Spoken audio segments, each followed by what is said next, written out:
Sinisante ko ang kabit ng asawa ko. Sinampal niya ako sa harap ng lahat. Gumanti ako at sinampal ko rin siya sa mukha ng buong lakas. At pagkatapos ay idineklara ko roon mismo na lumayas din siya. Nakatayo ako sa entablado noong gabi ng aming New Year corporate party. Hawak ko sa aking mga kamay ang mga ebidensyang kayang sumira sa lahat ng bagay na pinakaiingatan niya. Sa bulwagan sa harap ng entablado ay nakaupo ang mahigit 500 tao. Naroon ang lahat ng empleyado ng kumpanyang Navarro Technologies na pag-aari ng asawa kong si Diego Navarro, kasama ang kanilang mga partner investor at maging mga mamamahayag. Ang mga kristal na chandelier ay nagliliwanag sa banquet hall ng napakatingkad, kaya tila umaga na at ako si Katrina Mendoza, asawa ni Diego, ay nakatayo sa pinakamaningning na entabladong ito, naghahandang bigyan siya ng regalong hindi niya malilimutan habang buhay. At ngayon, inaanyayahan natin sa entablado ang may bahay ng ating CEO, si Ginang Katrina Mendoza, para pangunahan ang pag-raffle sa grand prize ngayong gabi. Umalingaw-ngaw ang boses ng host mula sa mga speaker. Isang boses iyon na puno ng propesyonal na sigla. Sinuot ko ang aking 4 na pulgadang stiletto at hakbang-hakbang na umakyat sa entablado. Ang itim kong velvet na bestida ay perpektong nagpakita sa hubog ng aking katawan na maingat kong pinaghirapan. 36 na taong gulang, ina ng 2 anak, ngunit mukha pa rin akong 28. At hindi ko ito ginawa para magustuhan ako ng iba. Sadyang hindi ko lang kailanman hinayaan ang sarili ko na magmukhang kaawa-awa. Nakaupo si Diego sa unang hanay sa mismong harap ng entablado. Katabi niya ang kanyang personal assistant na si Andrea Reyes, 24 na taong gulang siya. Nakasuot ng champagne na bestida na may malalim na tabas sa dibdib. May ibinubulong siya sa tainga ni Diego. Nakangiti siya na parang isang namumukadkad na bulaklak. 3 buwan na ang nakalipas sa opisina ng asawa ko ay nakita ko ang isang ultrasound scan, 6 na linggong buntis. Ang scan ay kay Andrea. Nang panahong iyon ay lumuhod si Diego sa harapan ko. Sinabing iyon ay 1 minutong kahinaan na ang babaeng iyon mismo ang umakyat sa kanya at nahigit sa lahat sa buong mundo ay ako lang daw ang palagi niyang minamahal. Naniwala ba ako? Oo. Nagkunwari akong naniwala. Kumuha ako ng mga pribadong investigador na 3 buwang nag-aral sa kasaysayan ng kanyang mga transaksyon sa bangko, nangalap ng mga video mula sa mga CCTV camera. Kumuha pa ako ng mga hacker para pasukin ang kanyang cloud storage. Nakuha ko ang lahat, Ginang Mendoza. Maaari ba kayong magbigay ng maikling mensahe? Inabot sa akin ng host ang mikropono. Kinuha ko ang mikropono. Ngunit sa halip na tumingin sa tambyolo ng raffle, ipinako ko ang aking paningin sa unang hanay. Napansin din sa wakas ni Diego ang aking pagtitig, ngumiti siya, at itinaas ang kanyang kupita ng alak bilang pagpupugay sa akin. Ang ngiting iyon ay eksaktong katulad noong 17 taon na ang nakararaan sa una naming date. Noon ay isa siyang mahirap na estudyante, at ako naman ay anak ng dekano ng kolehiyo. Sabi ng lahat ay hindi siya nararapat sa akin, ngunit sinagot ko sila na mahal ko siya dahil sa kanyang talento. Talento bago tayo magsimula sa raffle? Nais ko munang magpakita sa inyo ng isang video, sabi ko, at pinitik ang aking mga daliri bilang hudyat sa mga nasa likod ng entablado. Lumiwanag ang malaking screen sa likuran ko. Ang mga unang imahe ay kuha ng CCTV camera sa pasilyo ng isang hotel. Nakayakap si Diego sa baywang ni Andrea, idinidikit ang keycard at pumasok kasama siya sa isang kwarto. Ang petsa at oras ay ika-17 ng Nobyembre ng nakaraang taon, ang araw ng anibersaryo ng aming kasal. Sinabi niya noon na lilipad siya papuntang Cebu para sa isang business trip. Ang ikalawang imahe ay isang bank statement. Buwan-buwang nagpapadala si Diego kay Andrea ng 5 milyong piso. Nakasaad sa layunin ng paglipat na ito ay sweldo, ngunit si Andrea ay nakalista bilang empleyado na hindi kailanman umiral sa human resources system ng kumpanya. Sa nakalipas na 2 taon ang kabuuang halaga ng mga padala ay umabot sa 120 milyong piso. Iyon ay pera naming mag-asawa. Sa ikatlong slide ay lumabas ang mga palitan ng mensahe sa isang messaging app. Mensaheng ipinadala ni Diego kay Andrea. Ang matandang bruhang iyon ay matagal na sanang nawala. Kapag nanganak ka, nahihiwalayan ko agad siya. Kung mag-iskandalo siya, marami akong paraan para palayasin siya ng walang kahit isang kusing. Namayani ang nakakabinging katahimikan sa bulwagan. Nakita ko kung paano namula ang mukha ni Diego sa isang iglap, pagkatapos ay namutla at kinalaunan ay namantsahan ng labis na pagkabigla. Bigla siyang tumayo. Ang upuan ay lumikha ng nakakagimbal na kaluskos sa sahig. Patayin niyo iyan ngayon din. Sigaw niya patungo sa control room ngunit kontrolado na ng aking sekretaryong si Mark ang sound light board. Walang nakinig sa kanya. Sinubukan ni Andrea na magtago sa ilalim ng lamesa ngunit ang mga tingin ng lahat ng naroroon ay tumatagos sa kanya na parang mga sinag ng spotlight. Tinakpan niya ang kanyang mukha ng kanyang mga kamay at nanginginig. Hindi malaman kung siya ba ay umiiyak o tumatawa habang patuloy kong inililipat ang mga slide, ika-4 na ebidensya, ika-5, ika-6. Naghanda ako ng 37 pahina. Bawat pahina ay parang patalim. At gamit ang mga patalim na ito, balak kong unti-unting hiwain ang dalawang ito. Diego, sabi ko sa mikropono sa isang napakakalmadong boses na parang naguulat lang ng lagay ng panahon. Kamakailan ay tinanong mo ako kung bakit hindi ako nagpadala ng pera sa nanay mo ngayong buwan.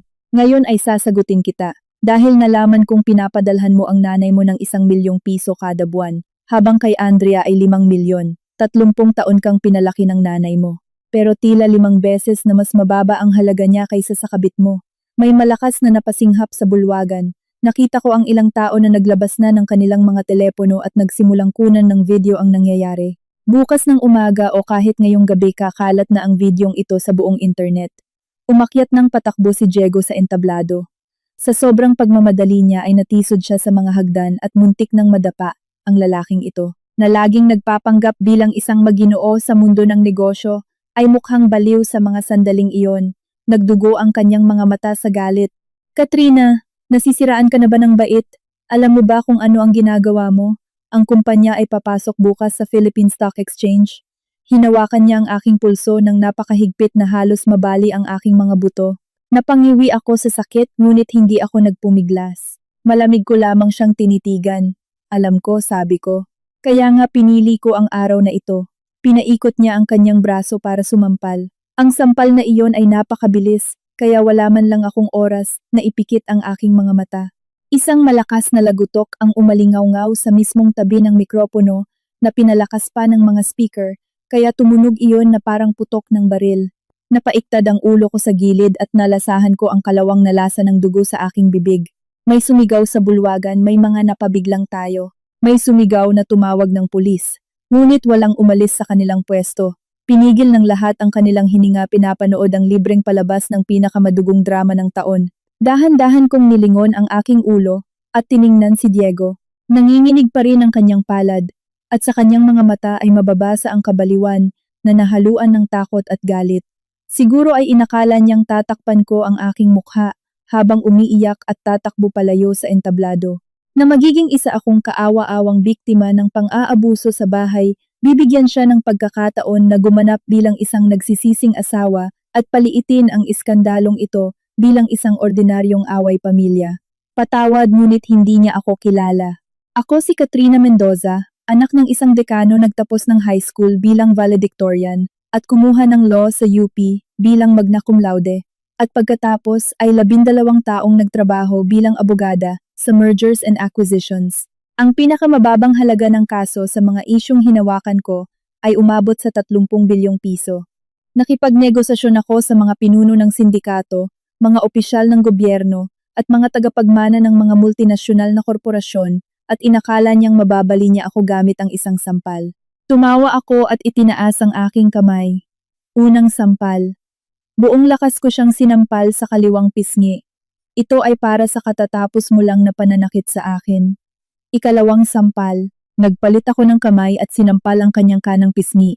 Ito ay para sa pagsisinungaling mo tungkol sa business trip sa araw ng anibersaryo natin. Ikatlong sampal, ika-4, ika-5. Sa bawat sampal ay binibilang ko ng malakas, ibinubuhos dito ang lahat ng naipon kong hinanakit at galit. Pinuwersa niya akong umalis sa posisyon ko bilang partner sa isang law firm para itayo ang kanyang negosyo, sinabihang manatili na lang sa bahay at palakihin ang aming mga anak. Nang magkasakit ang kanyang ina, 3 taon ko siyang inalagaan, nililinis ang kanyang dumi. Nang kapusin sa pera ang kumpanya, isinangla ko ang bahay na iniwan sa akin ng aking ama para makakuha ng pautang. Ika-10 sampal. Huminto ako. Ang mukha ni Diego ay magana at halos hindi na makilala. May tumutulong dugo mula sa gilid ng kanyang labi. Tumalsik ang kanyang salamin, 3 metro ang layo. Siya ay sumuray-suray. Napaurong at bumangga sa isang piramide ng mga kupita ng champagne sa gilid ng entablado. Nababasag ang mga salamin sa maliliit na piraso. Ang gintong likido ay tumalsik sa kanyang mamahaling suit. Inayos ko ang kwelyo ng aking bestida, kumuha ng isang salansan ng mga dokumento mula sa aking handbag at ibinato ang mga ito sa kanya. Diego, ito ang mga dokumento para sa annulment at tuluyang paghahati ng aming mga ari-arian. Ang mga ebidensya ng iyong mga panloloko sa kasal at pagtatago ng ating magkasamang yaman ay hindi mapapabulaanan. Batay dito, mapapalayas ka rito nang walang ni isang kusing. Ako ang magpapalaki sa ating dalawang anak. Hinihingi ko ang 60% ng mga sapi ng kumpanya. At huwag mo nang subukang tumutol. Ang video kung paano mo ako binugbog ngayon lang ay naipadala ko na sa mga asawa ng 3 sa iyong mga partner sa negosyo. Siguro ay pinapanood na nila ito ngayon. Sa tingin mo ba ang isang taong lantarang nambubugbog sa kanyang asawa ay may karapatang maging CEO ng kumpanya? Pirmahan mo na ito ngayon din. Kung hindi bukas ng umaga lahat ng iyong mga investor, kliyente at bangko ay makakatanggap ng ebidensya ng iyong pag-iwas sa buwis, panunuhol sa kalakalan at pamemeke ng mga ulat pinansyal. Mayroon akong impormasyon tungkol sa iyong mga sikretong bank account sa Cayman Islands. Pati na rin ang mga record ng iyong mga patagong transaksyon sa mga opisyal mula sa Department of Information and Communications Technology. Mayroon akong lahat ng record ng mga suhol na ibinigay mo para agawin ang mga kontrata mula sa mga kakumpetensya. Yumuko ako malapit sa kanyang tainga at nagsalita ng napakahina upang siya lang ang makarinig. Akala mo ba? Hindi ko alam. Ang aksidente sa sasakyan, 3 taon na ang nakalipas. Hindi iyon nawalan ng preno, tama ba? Nanigas siya na parang estatwa. Sa aksidenteng iyon ay namatay ang isang batang programmer. Sinabi ni Diego na isa itong aksidente, pero alam ko ang totoo. Natuklasan ng programmer na iyon ang kanyang panibagong pandaraya sa pera at balak sanang iulat ito. Gumugol ako ng 3 buwan para hanapin ang may-ari ng auto shop na binayaran niya noon at nakuha ko ang kanyang testimonya. Pipirma ka ba o hindi, tanong ko. Nanginginig ang kanyang mga kamay. Ngunit sa huli ay kinuha niya ang ballpen. Sa harap ng lahat, pumirma siya sa kasunduan. Ang kanyang sulat kamay ay magulo na parang isang electrocardiogram ng taong malapit ng mamatay. Kinuha ko ang mga dokumento at humarap sa mga bisita. Mga kagalang-galang na panauhing humihingi ako ng paumanhin sa pagkasira ng ating masayang kapaligiran. Ipagpapatuloy natin ang raffle. Ang premyo ay isang biyahe patungong Europa para sa 2 tao na nagkakahalaga ng 5 milyong piso na personal kong babayaran. Ngunit kung inyong mamarapating gusto kong magbigay ng isang payo. Tumigil ako sandali at sinulyapan ang namumutlang mukha ni Andrea. Sa mananalo, nirerekomenda kong suriin ninyo ang cellphone ng inyong kapareha. Baka may matuklasan kayong mga hindi inaasahang sorpresa. May narinig na mangilan-ngilang mahihinang tawa sa bulwagan. Nakalaunan ay naging masigabong palakpakan. Yumuko ako ng malalim at bumaba sa entablado. Ang aking mga stiletto ay lumikha ng mga basag na tunog habang inaapakan ko ang mga bubog ng salamin. Pagdaan ko kay Andrea, huminto ako saglit. Nakayuko siya sa kanyang upuan, parang isang pusang basang-basa sa ulan. 3 buwan na ang nakalipas, ay nag-follow siya sa akin sa social media, tinawag akong Ate Kat, at sinabing gusto niyang matuto mula sa akin kung paano pagsabayin ang trabaho at pamilya. Noon pa man ay naramdaman ko na mayroon siyang nakatagong motibo, ngunit nagtiis ako. Nakisakay ako sa kanyang pagpapanggap. Ipinakilala ko siya sa mga kliyente, binisita ko siya sa kanyang bahay noong nagkasakit siya at ipinagluto ko siya ng sopas. Siyempre, hindi ko nakalimutang maglagay ng listening device sa kanyang kwarto. Andrea, yumuko ako at bumulong sa kanyang tainga. Ang sanggol na dinadala mo, may ipinasuri ako. Hindi kay Diego iyan. Oo, alam ko. Nakikipagkita ka sa 3 lalaki ng sabay-sabay. Sadyang si Diego lang ang pinakamayaman sa kanila. Sa tingin mo ba, kung sasabihin ko sa kanya ang tungkol dito, hindi kaya mas magnais siyang patayin ang kung sino man nang mas higit pa sa pagnanais niyang patayin ako kanina? Mabilis na nanlaki ang kanyang mga mata. Tumayo ako ng tuwid at tinapik siya sa balikat, na parang nagpapagpag ng dumi. Oo, hindi ka sisisantihin sa kumpanya ni Diego dahil ang kumpanyang ito ay malapit ng hindi maging kanya. Maglaho ka sa sirkulo ng mga kakilala ko at subukan mong huwag nang magpakita kailanman sa aking paningin. Tumalikod ako at naglakad palayo, iniiwan ang banquet hall sa kumpletong kaguluhan. Paglabas ko ng gusali, sinalubong ako ng malamig na hangin ng Disyembre. Hinabol ako ng sekretaryo kong si Mark at ipinatong ang isang quote sa aking mga balikat. Ma'am Katrina, may tumawag lang mula sa kampo ni Sir Diego, o mas magandang sabihin mula sa mga partner ni Ginoong Navarro. Gusto nilang makipagkita at pag-usapan ang mga shares. Bukod dito, 3 asawa na ng inyong mga investor at business partner ang nag-post sa social media na hinding-hindi sila makikipagtulungan sa isang kriminal na gumagawa ng pang-aabuso sa asawa. Binalot ko ang aking sarili sa coat at nagsindi ng sigarilyo. 3 taon na akong hindi naninigarilyo pero kailangan ko ito ngayon. Sabihin mo sa kanila na bukas ng 10:00 ng umaga ay pumunta sila sa opisina ng aking law firm. Paano naman po si Navarro mismo ang lalaking iyon? Naglabas ako ng usok at pinanood kung paano ito nawala sa malamig na hangin. Siguro ngayon ay inaalam niya kung sino talaga ang ama ng pinagbubuntis ni Andrea. At hayaan mo siyang alamin. Kapag nalaman niya ang katotohanan, maiintindihan niya kung ano ang nawala sa kanya dahil lang sa walang kwentang babaeng iyon. Tumunog ang telepono. Ito ay ang anak kong si Sandro. Ma, nasaan ka? Tumawag lang si Papa. Sabi niya nagwala ka raw sa kumpanya at nababaliw na. Sandro, pinutol ko siya. Sinampal ako ng tatay mo sa harap ng 500 tao. Hanggang ngayon ay may marka pa rin ang pisngi ko. Sa tingin mo ba nasisiraan na ako ng bait? Sa kabilang linya nagkaroon ng saglit na katahimikan. Pagkatapos ay narinig ko ang boses ng aking anak. Maghahanap ako ng yelo. Pagbalik mo ilalagay ko sa mukha mo. May biglang bumara sa aking lalamunan, ngunit pinigilan ko ang aking sarili. Hindi umiiyak si Katrina Mendoza. Kahit paano hindi hanggang sa makamit niya ang kumpletong tagumpay. Sandro, hindi ako uuwi ng bahay. Nasa hotel ako. Bukas susunduin ko kayo ng kapatid mong babae at pupunta tayo sa isang tao. Kanino? Sa matandang kaibigan ng iyong lolo kay Judge Nicanor Bautista. Sabi ng tatay mo na babaliw na ako. Ipakikita ko sa kanya kung ano talaga ang ibig sabihin ng tunay na pagkabaliw. Ibinaba ko ang telepono at sumakay sa kotse.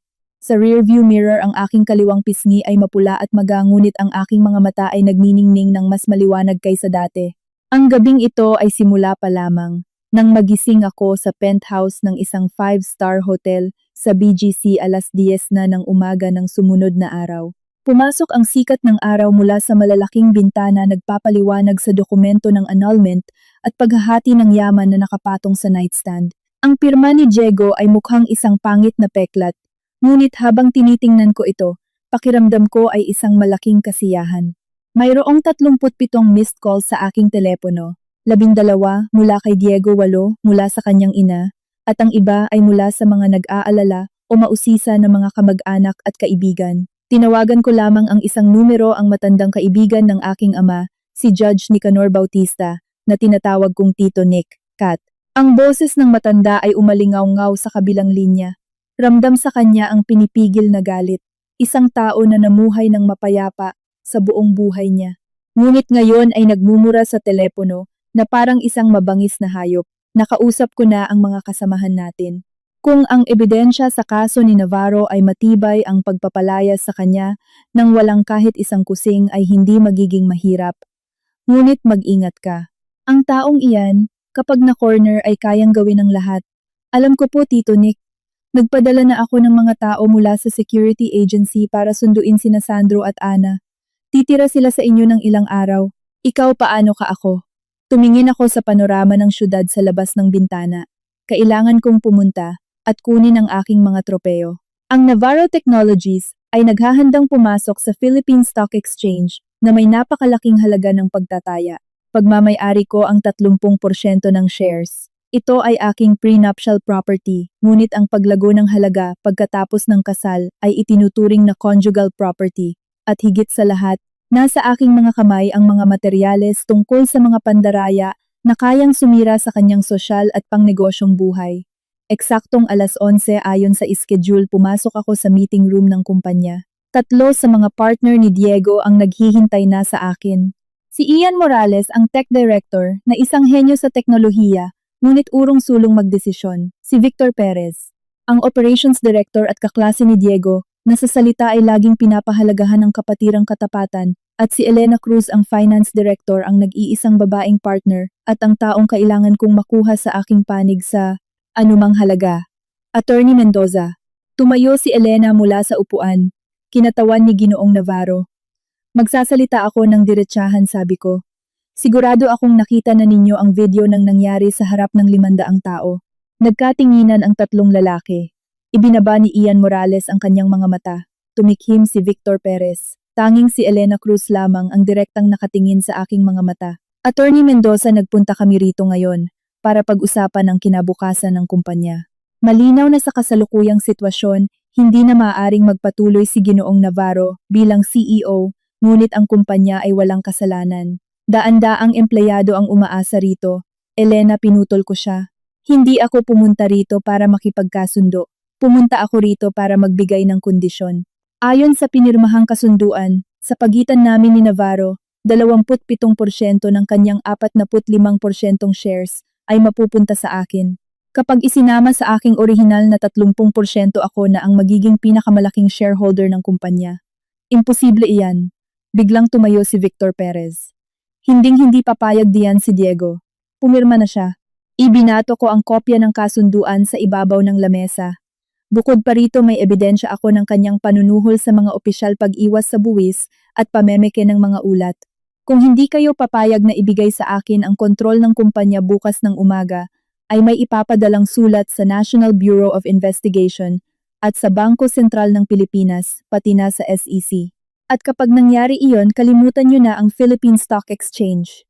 Higit pa roon, ipapatawag kayong lahat para sa investigasyon. Nanaig ang nakakabinging katahimikan sa meeting room. Sa wakas, binuka ni Ian Morales ang kanyang bibig. Nanginginig ang kanyang boses. Attorney Mendoza. Hindi Director Mendoza, wala kaming balak na kalabanin kayo. Pero kapatid pa rin namin si Diego. Kapatid, ngumiti ako ng mapakla. Ian, noong nakaraang taon, nang bigla mong kinailangan, ang 50 milyong piso para sa operasyon ng iyong ina. Sino ang nagmamadaling pumunta sa ospital sa kalagitnaan ng gabi na may dalang pera? Si Diego. Hindi ako iyon. Binigyan kita ng pera mula sa sarili kong bulsa, nang walang interes at walang hinihinging resibo. At ano ang ginagawa ni Diego ng mga oras na iyon? Ibinibili si Andrea ng mamahaling designer bag na mula ang mukha ni Ian. Nagpatuloy ako. Elena, noong nakaraang taon, nang magpasa ng aplikasyon ang iyong anak na babae sa isang prestihiyosong unibersidad sa ibang bansa para sa isang kurso sa teknolohiya, sino ang sumulat ng rekomendasyon para sa kanya? Ako mismo ang nakiusap sa dati kong kasamahan na isang iginagalang na propesor sa unibersidad na iyon para isulat ito. At ano ang sinabi ni Diego? Para saan at kailangang mag-aral ng bata ng ganyan katagal? Napayukom ng kanyang mga kamao si Elena Cruz. Victor, humarap ako kay Perez. Kung ganyan mo pinapahalagahan ang katapatan, alam mo ba na ang proyektong hawak mo na ninakaw ng ating mga kakumpetensya ay mismong si Diego ang nagbigay sa kanila ng impormasyon? Nakatanggap siya mula sa kanila ng 200 milyong piso, habang ikaw ay nagdulot ng pagkalugi na 5 bilyon. Mayroon akong mga bank statement. Gusto mo bang tingnan? Pumuti ang mukha ni Victor na parang tisa. Kumuha ako ng isang flash drive mula sa aking bag at ipinatong ito sa gitna ng lamesa. Nandito ang lahat ng dokumento tungkol sa mga krimen ni Diego Navarro. Bibigyan ko kayo ng 2 pagpipilian. Una, susuportahan ninyo ang aking paghirang bilang CEO. Kung gayon, ginagarantiyahan ko ang normal na operasyon ng kumpanya. Mananatiling buo ang inyong mga shares at ipagpapatuloy natin ang plano para sa public offering. Pangalawa, paninindigan ninyo si Navarro. Kung gayon, sabay-sabay tayong lulubog. Kapag nagpasa ako ng kaso, lahat kayo ay madadawit bilang kasabwat. Tumayo ako at pinagmasdan sila mula itaas. Bibigyan ko kayo ng 1 oras. Lalabas muna ako para magkape. Pagbalik ko, gusto kong marinig ang inyong sagot. Lumabas ako ng meeting room, sumandal sa pader at huminga ng malalim. Nanginginig ang aking mga kamay, ngunit hindi dahil sa takot, kundi dahil sa pananabik. Sa unang pagkakataon sa loob ng 17 taon, naramdaman kong nasa sarili kong mga kamay ang aking tadhana. Tumunog ang aking telepono. Isang hindi kilalang numero. Katrina Mendoza, umalingaw-ngaw ang boses ni Diego. Isang paos at garalgal na tunog, parang kinikiskis na metal. Akala mo ba nanalo ka na? Anak ko ang nasa sinapupunan ni Andrea. Kagabi nagpa-DNA test ako. Kung inisip mong paghiwalayin kami dahil sa bata, huwag ka nang umasa. Tumawa ako ng totoo at may galak. Diego, saang klinika ka nagpa-test? sa National Genetics Institute. Ang direktor ng institute na iyon ay kaklase mo. Hindi mo ba naisip na baka inayos niya ng kaunti ang report? Sa kabilang linya, nagkaroon ng katahimikan, at pagkatapos ay may narinig na tunog ng isang bagay na nabasag. Marahil ay ang telepono iyon, o baka naman ang natitirang katinuan ni Diego. Katrina, isa kang demonyita. Salamat sa papuri. Sabi ko pinatay ang tawag at binlock ang numero. Pagkalipas ng isang oras, bumalik ako sa meeting room. Nakatayo silang tatlo. Bawat isa sa kanila ay may sariling ekspresyon sa mukha ngunit lahat sila ay nakatingin sa akin. Sila ay yumuko. Director Mendoza inabot sa akin ni Elena ang kanyang kamay. Maligayang pagbabalik sa Board of Directors. Nakipagkamay ako sa kanya at tumingin sa iba. Ian, Victor, mayroon ba kayong mga pagtutol? Wala. Ang boses ni Ian ay halos hindi marinig. Wala. Pinilit ni Victor na magsalita sa pagitan ng nakakuyom na mga ngipin. Mabuti. Naupo ako sa aking pwesto. Kung gayon, unang agenda, magpapatawag tayo agad ng emergency board meeting at tatanggalin si Diego Navarro sa lahat ng kanyang mga posisyon. Pangalawang agenda, magsasampa ako ng reklamo sa pulisya laban sa kanya para sa pang-aabuso. Mayroon akong medical certificate at 500 saksi. Pangatlong agenda, ididemanda natin si Andrea Reyes at hihilingin na ibalik ang 100 at 20 milyong piso ng pondo ng kumpanya na iligal na kinuha ni Navarro. Huminto ako saglit, at sa kauna-unahang pagkakataon sa araw na iyon ngumiti ako ng totoo. Pang-apat na agenda, lilipat ako sa opisina ni Diego. Matagal ko nang pinagnanasaan ang leather chair na iyon. Noong araw na lumipat ako sa opisina ni Diego, pinuntahan ako ni Andrea. Nakasuot siya ng maluwag na damit para sa mga buntis, walang make-up, at maga ang kanyang mga mata mula sa pag-iyak. Mukha siyang mas matanda ng 10 taon kumpara sa kanyang edad. Isang ganap na ibang babae malayo sa babaeng nagningning sa kanyang champagne na bestida. Patawad ikaw, hindi direktor. Nakatayo siya sa may pintuan at nagsasalita nang nanginginig ang boses. Kailangan ko pong makausap kayo. Nakaupo ako sa leather chair ng CEO at marahang umikot upang harapin siya. Mula sa anggulong ito, maganda ang tanawin ng ilog. Ang papalubog na araw ay nagkulay ginto sa tubig. Marahil minsan nang umupo si Diego sa silyang ito tumanaw sa labas at nag-text ng mensaheng tulad ng "Miss na kita baby Andrea." Itinuro ko sa kanya ang upuan sa harap ko. Mahiyain siyang naupo, yakap ang kanyang tiyan gamit ang kanyang mga kamay. Ang aksyong iyon ay nagdulot sa akin ng pandidiri. Akala niya ay magagamit niya ang sanggol bilang panangga para maawa ako sa kanya. Direktor, nagkamali po ako. Hindi ko dapat ginawa ang ginawa ko kay Director Navarro. Kay Diego Navarro pagtatama ko. Hindi na siya direktor, isa na siyang walang trabahong si Diego Navarro. At kung magiging magaling ang mga abogado ko, malapit na siyang maging suspect na si Diego Navarro. Tumulo ang mga luha mula sa mga mata ni Andrea. Nagmamakaawa po ako, patawarin niyo ako. Walang kasalanan ng bata. Kailangan ko po ng pera. Kailangan ko po ng pera. Binuksan ko ang drawer ng lamesa at naglabas ng folder. Andrea, magkasundo tayo. Ibigay mo sa akin ang mga pangalan ng 2 pang lalaki bukod kay Diego at bibigyan kita ng 50 milyong piso para makapunta ka ng mapayapa sa ibang probinsya o bansa at magsimula ng bagong buhay. Nagbago ang kanyang mukha, natuyo ang kanyang mga luha at napalitan ng pag-iingat ang kanyang paningin. Hindi ko po naiintindihan ang sinasabi ninyo. Anton, 28 taong gulang fitness coach. 1 buwan kayong nagkita. Orlando, 42 taong gulang vice president ng isang construction company. 7 buwan kayong nagkita. Si Diego lang talaga ang pinakamayaman sa 3 sponsor mo. Paisa-isa kong inilapag ang mga litrato sa lamesa. Natutulog ka kasama ng 3 lalaki ng sabay-sabay. Nagkakapatong-patong ang mga araw na nakikita ninyo ang isa't isa. Sa katunayan, ikaw mismo ay hindi mo alam kung kaninong anak iyan, tama. Mas pumuti pa sa papel ang mukha ni Andrea. Paano? Paano niyo po nalaman? Tumawa ako.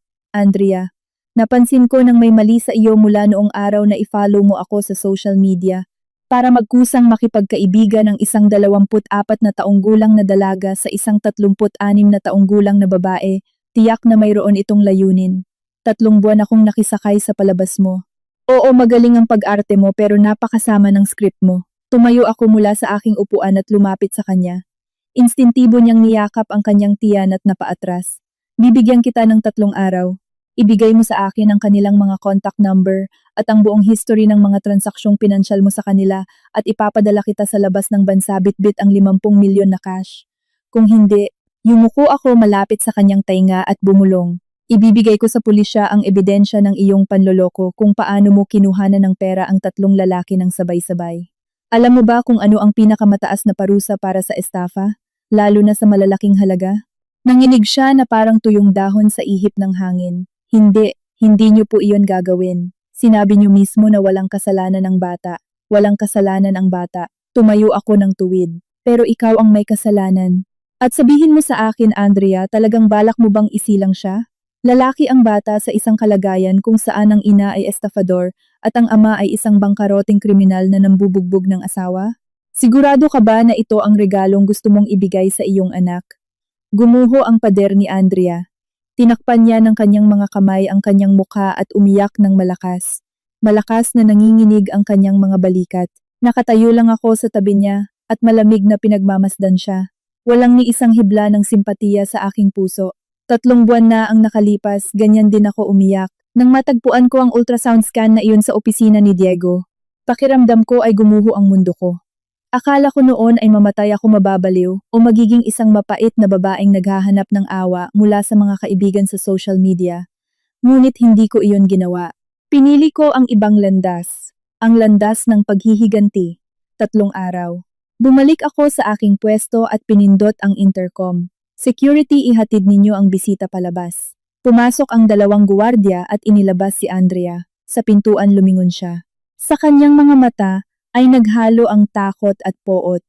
Katrina Mendoza, makukuha mo rin ang nararapat sa iyo. Ang mga taong tulad mo hindi basta-basta iniiwan ng walang dahilan. Ngumiti ako ng mapakla. Salamat. Pero mas mabuting isipin mo kung ano ang gagawin mo sa iyong mga kakumpetensya. Nagsara ang pinto at muling tumahimik ang opisina. Tumingin ako sa papalubog na araw at tinawagan si Elena Cruz. Elena, pakicheck ang mga bank account ni Andrea Reyes. Partikular, lahat ng mga pumasok na pera sa nakalipas na 2 taon, mula sa sino man maliban kay Diego Navarro. Kailangan ko ang mga pangalan, halaga at petsa. Opo, Director. Iyon ang unang utos ko bilang bagong CEO. Ibinaba ko ang telepono at binuksan ang computer. Sa aking desktop wallpaper ay naroon ang litrato namin ni Diego. Kinuha namin iyon noong nagbakasyon kami noong nakaraang taon. Nakayakap siya sa baywang ko at malambing na nakangiti. Noon pa man ay alam ko na ang pag-iral ni Andrea, ngunit patuloy pa rin akong ngumiti at gumanap sa papel ng masayang asawa. Ngayon sa 2 nasa litratong iyon, ang isa ay nawasak sa lipunan at ang isa ay muling nabuhay bilang isang phoenix. Tumunog ang telepono. Ang anak kong si Sandro. Nandito si Papa. Nakatayo siya sa gate ng bahay ni Lolo at ipinipilit na makita kami ni Ana. Kumabog ang dibdib ko. Huwag mong bubuksan ang pinto. Sabihin mo kay Lolo na tumawag ng pulis. Ma, pero mukhang nakakatakot si Papa. Sabi niya kung hindi ka makikipagkita sa kanya, siya ay... Sa kabilang linya ay may narinig akong ingay. At pagkatapos ay narinig ko ang paos na boses ni Diego. Katrina, akala mo ba nanalo ka na? Akala mo ba porke nakuha mo na ang kumpanya tapos na ang lahat? Mukhang nakakalimutan mong anak ko rin sina Sandro at Ana. May karapatan ako bilang magulang. Pwede kitang kasuhan. Sabihing wala ka sa katinuan, nananakit ka ng asawa, at handang gawin ang lahat para sa pera. Hinawakan ko ang aking telepono ng napakahigpit hanggang sa pumuti ang mga buko ng aking mga daliri. Diego, malamig kong sagot. Subukan mo. Sa oras na magsampa ka ng kaso, ibibigay ko sa piskalya ang lahat ng ebidensya ng iyong panunuhol. Tingnan natin kung ano ang mas maunang mangyari, ang pagdinig para sa custody o ang investigasyon ng NBI. Ilang segundong natahimik siya, at pagkatapos ay naglabas ng kakaibang tawa. Sige, Katrina Mendoza, napakalupit mo talaga. Pero alam mo ba tumawag sa akin si Andrea kamakailan? Sabi niya ipapakulong mo raw siya dahil sa estafa. May alas daw siya laban sa akin, at sinabi niya na kung lulubog siya, isasama niya ako pababa. Ito ba ang gusto mo, Kat? Ang mabulok kaming dalawa. Hindi, sabi ko. Ang gusto ko ay mawala sa iyo ang lahat, at makulong ang babaeng iyon. Pareho na kayong natalo, Diego. Hindi nyo lang maintindihan pa. Ibinaba ko ang telepono at nagpadala ng mensahe kay Tito Nick. Tito Nick, kung may magsasampa ng gawa-gawang reklamo ng pang-aabuso laban sa akin, pakiusap ibasura agad ito. Agad na dumating ang sagot. Huwag kang mag-alala. Nga pala tungkol sa aksidente sa sasakyan na kinasangkutan ni Navarro, ilang taon nang nagrereklamo ang pamilya ng biktima. Gusto mo ba silang kausapin? Nang mabasa ko ang mensaheng iyon, naramdaman ko kung paano dahan-dahang umangat ang mga gilid ng aking labi. 3 taong ipinaglaban ng mga magulang ng batang programmer ang hustisya para sa kanilang anak. Pinatahimik sila ni Diego gamit ang pera, ngunit hindi sila sumuko. Nang minsan ko silang binisita, hinawakan ng matandang babae ang aking kamay at sinabi, "Attorney Mendoza, alam naming asawa niyo siya, ngunit wala na kaming malapitan pa. Ngayon, mabibigyan ko na sila ng sagot. Makikipagkita po ako sa kanila," sagot ko. Bukas ng umaga sa dati kong law firm. Mas mukhang matanda at mas mahina ang mga magulang ng namatay kumpara sa inaasahan ko. Ang matandang babae ay nasa 70 taong gulang na. Ang kanyang likod ay nakakuba na parang pana, ngunit ang kanyang mga mata ay nagniningning ng kakaibang liwanag. Nakaupo naman ang matandang lalaki sa isang wheelchair dahil sa epekto ng stroke. Paralisado ang kalahati ng kanyang mukha. Ngunit nang hawakan niya ang aking kamay, napakahigpit ng kanyang pagkapit. "Attorney Mendoza," sabi ng matandang babae. 3 taon kaming naghintay. Hindi kami takot mamatay. Gusto lang naming linisin ang pangalan ng anak namin. Ipinagbuhos ko sila ng tsaa. Nasa isang maliit na meeting room kami sa law firm kung saan ako nagtrabaho bago ako kinasal. Nakasabit pa rin sa pader ang luma kong litrato bilang isang batang abogada. Batang mukha, puno ng kumpiyansa ang ngiti. Noon akala ko ay magiging isa akong dakilang abogada. Hindi ko inakalang magiging asawa lang ako ng isang tao. Si Ivan Lorenzo, 25 taong gulang programmer, nagtrabaho sa Navarro Technologies. Binuksan ko ang aking mga tala. Namatay sa isang aksidente sa sasakyan noong ika-17 ng Nobyembre, 3 taon na ang nakararaan. Ang opisyal na ulat, nawalan ng preno. Ang trooper na nakabangga ay hindi kailanman natagpuan. Tumulo ang mga luha mula sa mata ng matandang babae. "Oo, pero 1 linggo bago siya mamatay, tumawag sa amin si Ivan. Sabi niya may natuklasan siyang isang kakilakilabot na lihim ng kumpanya. Sabi niya kung lalabas ito, tapos na ang kumpanya. Tinanong namin kung ano iyon, pero hindi siya sumagot. Sabi niya ayaw niya kaming madawit. Kumuha siya ng nakabalot na tela mula sa kanyang dibdib at dahan-dahang binuksan ito.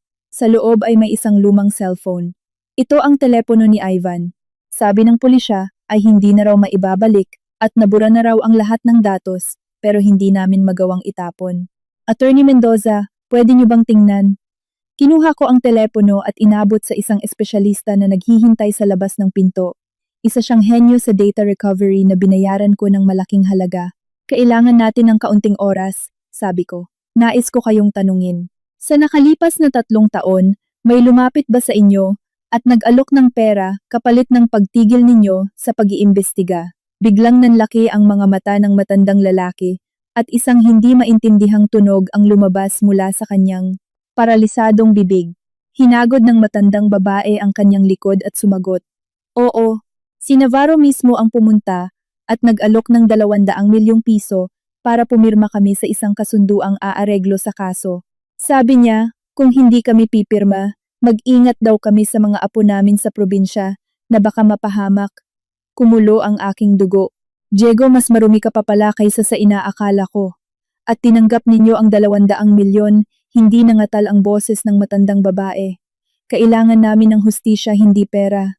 200 milyon lang ba ang halaga ng buhay ng aming anak?" Hinawakan ko ang kanyang kamay. "Naiintindihan ko po. At ngayon sasabihin ko sa inyo ang katotohanan. Si Diego Navarro ay hindi lang basta pinatay si Ivan Lorenzo. Naglabas ako ng kopya ng ulat ng investigasyon ukol sa aksidenteng iyon. Gumugol ako ng 1 buwan para hanapin ang may-ari ng auto shop. At sa pamamagitan niya ay nahanap ko ang mga binayarang pulis. Hindi nawalan ng preno ang sasakyan. May sumira nito. At wala naman talagang tumakas na trooper simulat sa pool. Ang kwentong ito ay inimbento ni Diego. Natuklasan ni Ivan ang pandaraya sa mga ulat at balak niya itong isumbong sa NBI. Inimbitahan ni Diego si Ivan para maghapunan, nilagyan ng pampatulog ang kanyang alak, isinakay sa kotse at pinatay, na pinalabas na isang aksidente sa sasakyan. Nahimatay ang matandang babae mismo sa kinauupuan niya. Agad ko siyang binigyan ng first aid at tumawag ng ambulansya. Sa kalagitnaan ng gulo, sumama ang matandang lalaki, papuntang ospital kasama siya. Ako ay naiwang nakaupo sa walang taong meeting room nakatingin sa mga puno sa labas ng bintana. Pumasok ang technical specialist. Parang bato ang ekspresyon ng mukha niya. Naibalik na ang datos. Isang linggo bago siya namatay kumuha si Ivan ng napakaraming litrato at recording mga peking kontrata ng Navarro Technologies. At mayroon pa, nag-alangan siyang sabihin. Mayroong isang audio file. Sinuot ko ang headphones. Narinig ko ang bata at tensyonadong boses ni Ivan. Direktor, hindi nagtutugma ang mga numero. Walang anumang kontrata o kasaysayan ng mga transaksyon para sa 3 bilyong piso. Pamemeke ito ng ulat pinansyal. Isa itong krimen. Kailangan ko itong iulat sa Board of Directors. Sumunod na umalingaw-ngaw ang kalmado ngunit malamig na boses ni Diego. Ivan, bata ka pa. Hindi mo pa kilala ang mundo.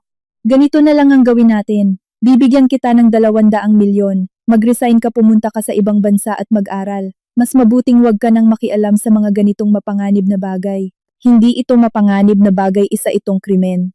Direktor, ginagalang ko kayo pero paano? Tumawa si Diego. Ivan, may ideya ka ba kung magkano ang ibinibigay ko sa mga opisyal sa DICT? Kung gaano karaming alas ang hawak ko laban sa mga makapangyarihang tao? Kung isusumbong mo ako bukas mismo ay aarestuhin ka dahil sa droga o prostitusyon. At makalipas ang ilang araw magbibigti ka sa selda dahil sa nakokonsensya ka daw. Naiintindihan mo ba? Naputol ang recording. Hinubad ko ang headphones. Nanginginig ang aking mga kamay hindi dahil sa takot kundi dahil sa labis na tuwa. Ang recording na ito ang mga ebidensya ng pandaraya, ang mga saksi sa kaso ng aksidente, sapat na ito para ikulong si Diego habang buhay. Ngunit kailangan ko pa ng higit pa rito. Kailangan ko si Andrea. Tinawagan ko siya. Sumagot siya. Paos ang kanyang boses. Direktor, na pag-isipan ko na. Payag ako pero mayroon akong isang kondisyon. Sabihin mo, garantiyahan ninyong maipapanganak at lalaki ng ligtas ang anak ko, kahit sino pa ang kanyang ama. Hindi ko kailangan ang pera ninyo. Gusto kong kayo ang maging tagapag-alaga ng batang ito. Natigilan ako, labag ito sa mga plano ko. Andrea, naiintindihan mo ba kung ano ang hinihiling mo? Ang maging tagapag-alaga ng anak ng kabit ng aking asawa. Naiintindihan ko sa boses niya ay may mga bakas ng pag-iyak, pero tapos na ang buhay ko. Itinakwil ako ng mga magulang ko, blinok ako ng mga kaibigan ko, namumuhi sa akin ang 3 lalaking iyon. Ang natitira na lang sa akin ay itong bata. Alam kong hindi ako magiging maayos na ina, pero gusto kong bigyan ng bata ng matibay na sandalan. Kayo, napakatapang ninyo. Kung mapoprotektahan ninyo ang batang ito, magkakaroon siya ng kinabukasan. Matagal akong nanahimik. Magkita tayo, sabi ko. Nagkita kami sa isang tahimik na kapehan. Mas malala pa ang itsura ni Andrea. May malalaking itim na pangingitim sa ilalim ng kanyang mga mata. Pero halata na ang paglaki ng kanyang tiyan. 4 na buwan. Tungkol sa dalawang iyon. Inabot niya sa akin ang isang flash drive. Sina Anton at Orlando. Ang kanilang contact. Bank statement, mga mensahe. Nandito ang lahat.